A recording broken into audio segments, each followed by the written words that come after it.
Many of you are experiencing problems with TMJ, eustachian tube dysfunction, but did you know that problems in the jaw area lead to ultimately problems with the ear?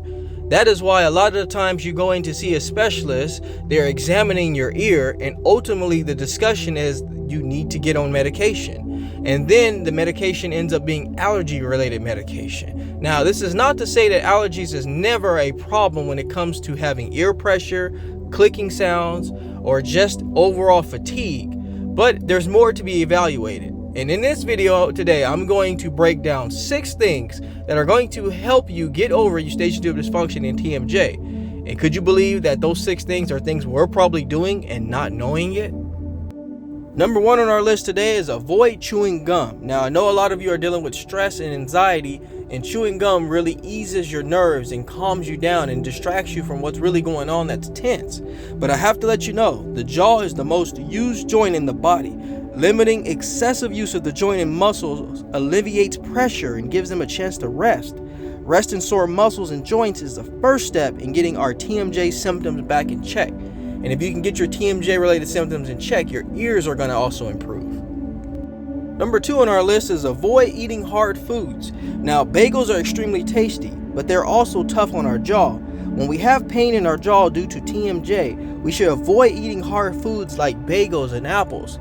And although apples have a tremendous amount of health benefits that I've always talked about on the J Wellness Studio channel, we need to limit these foods when we're dealing with excessive straining of our joint muscles in our jaw. Swapping out these foods temporarily are going to really help you find that healing. It's going to give our jaw time to really rest, and that's going to also help with the ear pressure that a lot of you are probably feeling as well. Number 3 on our list is we need to avoid non-functional jaw activities. Some of you are probably asking, what in the heck does that mean? Well, when I used to work in a call center, I used to have to deal with a lot of calls coming in constantly. During those times, I would be clenching my jaw. I would be biting on my nails just to kind of keep myself distracted from some of the tense situations that I was dealing with. Trying to handle those calls were really putting a lot of straining on my jaw muscles. And guess what? I didn't even really know I was doing it. Many of us are doing this constantly, day to day. We're doing it while we're reading, we're writing, we may be mindlessly chewing on a pen, and we need to be aware of what our jaw is doing when we're involved in those situations. A lot of you are probably dealing with patients. You're like myself, dealing with calls coming in that are a little bit tense and a little bit stressful. Well, we're doing this day to day, and we're putting that excessive strain on our jaw, as well as when we eat foods, that's more strain on our jaw. So if we can really practice mindfulness, we're going to find the healing that we need. And number 4 on our list, and what surprised me, is we need to avoid resting on our chin. Now, a lot of us rest our jaw in our hands while studying. We browse through social media, watching TV. This position puts a lot of strain in that area of the body and the muscles in the jaw. It can affect our jaw tremendously by something called the masseter muscle. It's one of the strongest muscles in the body, and we need to be sure how we position our jaw and structure our face when we're doing these type of activities.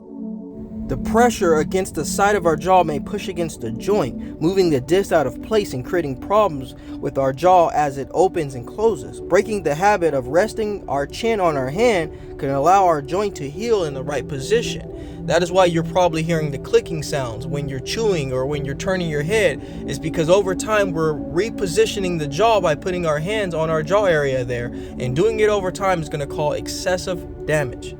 And number 5 today is we need to avoid chewing on one side. Now, we are all humans and creatures of habit. Many of us chew our food on one side and on one side of the mouth, and we put a lot of stress on that one side of that temporomandibular joint and the surrounding muscles, leading to TMJ pain and eustachian tube dysfunction. We need to be aware of our chewing habits, believe it or not, and make sure that we consume food on both sides of our mouth.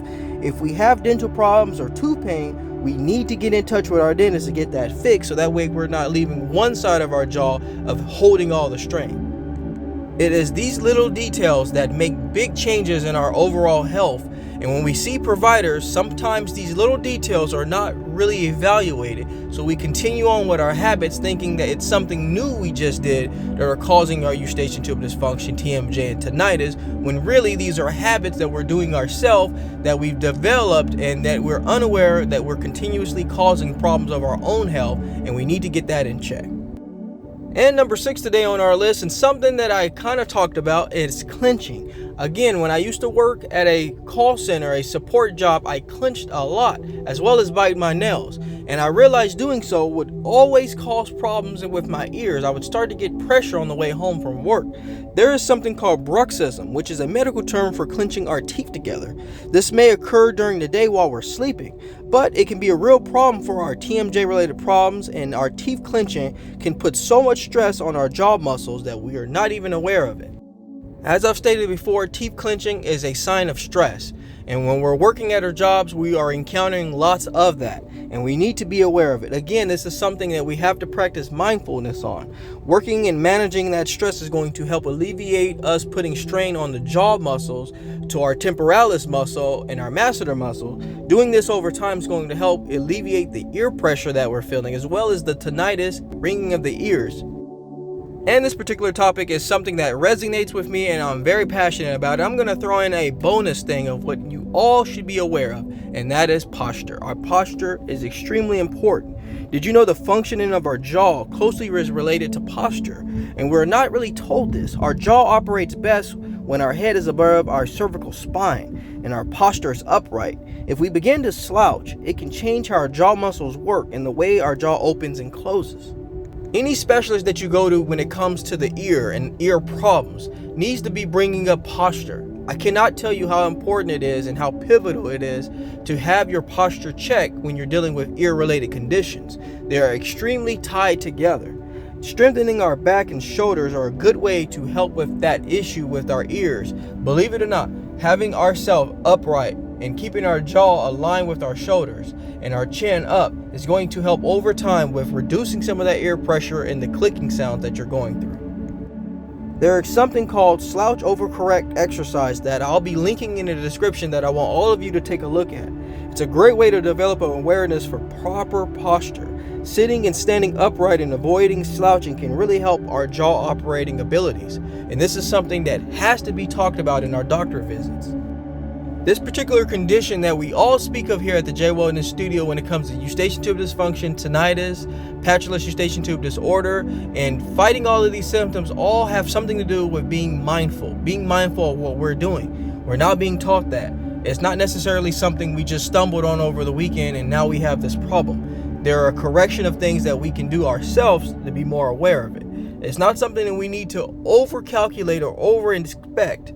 We just have to be more mindful of what we're doing and be educated on what we're doing to cause these problems to greater last. And I can tell you, doing this over time, you're going to find benefits. And like anything else, folks, let's go back to the basics.